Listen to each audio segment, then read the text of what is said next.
सभी को नमस्कार। हमारे चैनल पर आपका फिर से स्वागत है। एपिसोड की शुरुआत एक नाटकीय हेलीकॉप्टर दुर्घटना से होती है। एपिसोड की शुरुआत एंड्रिया और मिचोन द्वारा दूर से दुर्घटना को देखने से होती है। यह दुर्घटना नए पात्रों के साथ उनकी मुठभेड़ और एक महत्वपूर्ण नई सेटिंग वुडबरी के परिचय के लिए उत्प्रेरक बन जाती है। एंड्रिया और मिचोन सतर्क लेकिन जिज्ञासु दुर्घटना स्थल की जांच करने का फैसला करते हैं। यह निर्णय उनकी कहानी में एक प्रमुख मोड़ के लिए मंच तैयार करता है।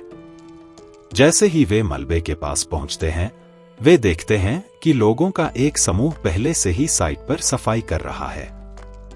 दुर्घटना स्थल पर दृश्य जल्दी से बढ़ जाता है जब हथियारबंद लोग आते हैं, जिनका नेतृत्व एक परिचित चेहरा मेरल डिक्सन करता है।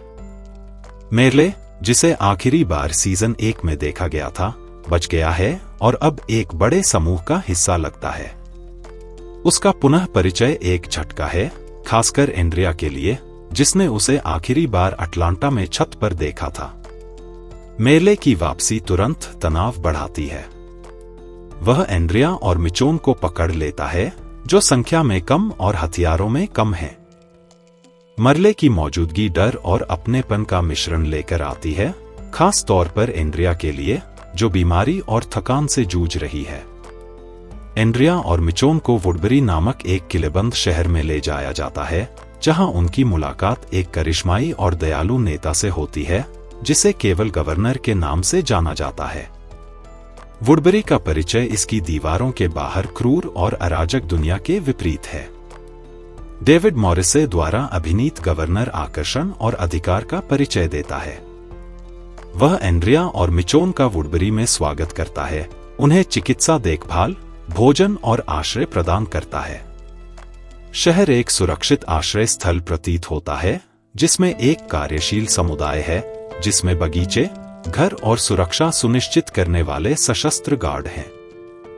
सड़क पर महीनों से थकी हुई और वुडबरी की स्पष्ट सुरक्षा से प्रभावित एंड्रिया, गवर्नर और रहने के विचार से गर्मजोशी से पेश आती है। वह वुडबरी को एक संभावित अभयारण्य के रूप में देखती है और गवर्नर के नेतृत्व की ओर आकर्षित होती है। दूसरी ओर, मिचोन संदिग्ध बनी हुई है। उसकी सहज प्रवृत्ति उसे बताती है कि गवर्नर और वुडबरी के बारे में कुछ गड़बड़ है। उसका सतर्क स्वभाव और जीवित रहने का हुनर उसे गवर्नर के बहुत अच्छे व्यवहार से सावधान कर देता है। इससे उसके और एंड्रिया के बीच दरार पैदा होती है, जो सुरक्षा के वादे पर विश्वास करने के लिए उत्सुक है। गवर्नर के आदमी हेलीकॉप्टर दुर्घटना से बचे हुए लोगों को वापस लाते हैं। गवर्नर उनकी स्थिति को समझने के लिए उनसे पूछताछ करता है। बचे हुए सैनिक बताते हैं कि वे एक बड़ी नेशनल गार्ड यूनिट का हिस्सा थे, जो दर्शाता है कि बचे हुए लोगों के संगठित समूह अभी भी मौजूद हैं। गवर्नर का असली स्वभाव तब सामने आता है जब वह सैनिकों को सुरक्षा का वादा करने के बावजूद उनकी बेरहमी से हत्या कर देता है। वह वुडबरी की रक्षा के लिए अपने कार्यों को उचित ठहराता है, लेकिन यह स्पष्ट हो जाता है कि वह निर्दयतापूर्वक सत्ता का भूखा और चालाक है। यह चौंकाने वाला मोड़ वुडबरी के अंधेरे अंडरबेली और गवर्नर के सत्तावादी शासन को उजागर करता है। मेरल को गवर्नर के दाहिने हाथ के रूप में वुडबरी में जगह मिली है। उसका आक्रामक और अस्थिर स्वभाव उसे एक आदर्श प्रवर्तक बनाता है। वह एंड्रिया से अपने भाई डेरिल के बारे में सवाल करता है, जो उसके अतीत के साथ उसके लंबे समय से चले आ रहे लगाव और अनसुलझे मुद्दों को उजागर करता है। एंड्रिया एक आंतरिक संघर्ष का सामना करती है। वह सुरक्षित जगह मिलने पर राहत महसूस करने और मिचोन के प्रति अपनी वफादारी के बीच उलझी हुई है, जो गवर्नर के प्रति सशंकित है। एंड्रिया की बीमारी और थकावट उसके निर्णय को और जटिल बना देती है, जिससे वह गवर्नर के प्रभाव के प्रति अधिक संवेदनशील हो जाती है। मिचोन के अविश्वास ने उसे वुडबरी की और अधिक जांच करने के लिए प्रेरित किया। उसे परेशान करने वाले सबूत मिले कि गवर्नर और उसके लोग उतने दयालु नहीं हैं जितने वे दिखते हैं। उसकी खोज में मारे गए सैनिकों से छीने गए सेना के वाहन और हथियार शामिल हैं, जो उसके संदेह की पुष्टि करते हैं। मिचोन गवर्नर से भिड़ती है, उसके कार्यों और वुडबरी की सुरक्षा पर सवाल उठाती है। गवर्नर, चिकनी चुपड़ी बातें करने वाला और चालाक, उसे शांत करने की कोशिश करता है, लेकिन मिचोन आश्वस्त नहीं होती। यह टकराव मिचोन और गवर्नर के बीच भविष्य के संघर्षों को स्थापित करता है। वॉक विद मी शक्ति और नियंत्रण के विषयों में गहराई से उतरती है। गवर्नर के परोपकार के मुखौटे में वुडबरी पर नियंत्रण बनाए रखने के उसके अत्याचारी और क्रूर तरीके छिपे हुए हैं। उसके कार्य व्यवस्था की विकृत भावना को दर्शाते हैं, जहां उसका मानना है कि सत्ता बनाए रखना किसी भी तरह से उचित है।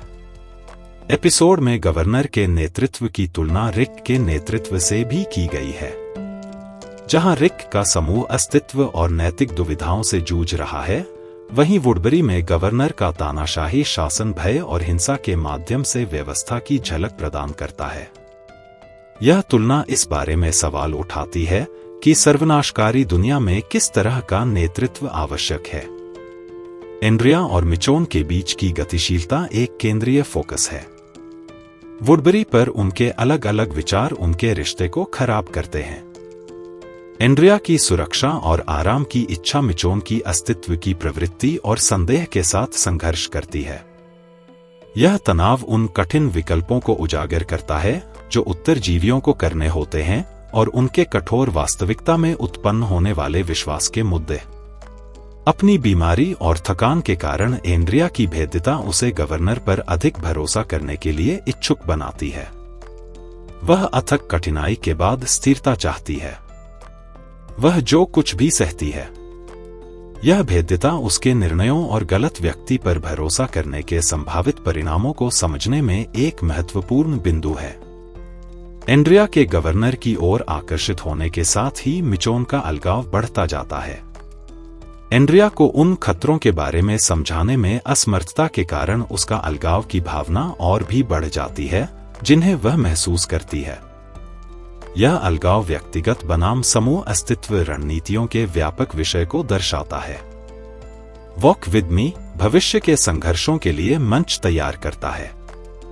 वुडबरी और जेल के बीच का स्पष्ट अंतर दो समूहों के बीच टकराव का पूर्वाभास देता है। गवर्नर की निर्दयता और नियंत्रण की इच्छा अनिवार्य रूप से उसे रिक के समूह के साथ संघर्ष में लाएगी।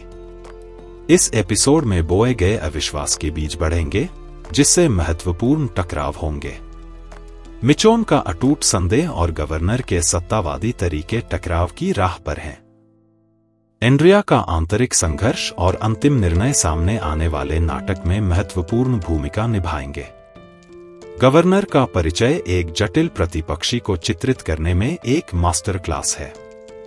उनका आकर्षण और गणना की गई क्रूरता उन्हें द वॉकिंग डेड ब्रह्मांड में सबसे यादगार खलनायकों में से एक बनाती है। एक अंधेरे, अत्याचारी पक्ष के साथ एक दयालु नेता के रूप में उनका द्वंद्व उनके चरित्र में गहराई जोड़ता है।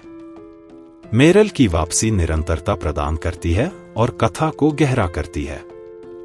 गवर्नर के प्रति उनकी वफादारी और उनके भाई डेरिल के साथ उनके अनसुलझे मुद्दे उनके चरित्र में परतें जोड़ते हैं। मेले की उपस्थिति एक अस्थिर तत्व है जो आगे के संघर्ष का वादा करता है।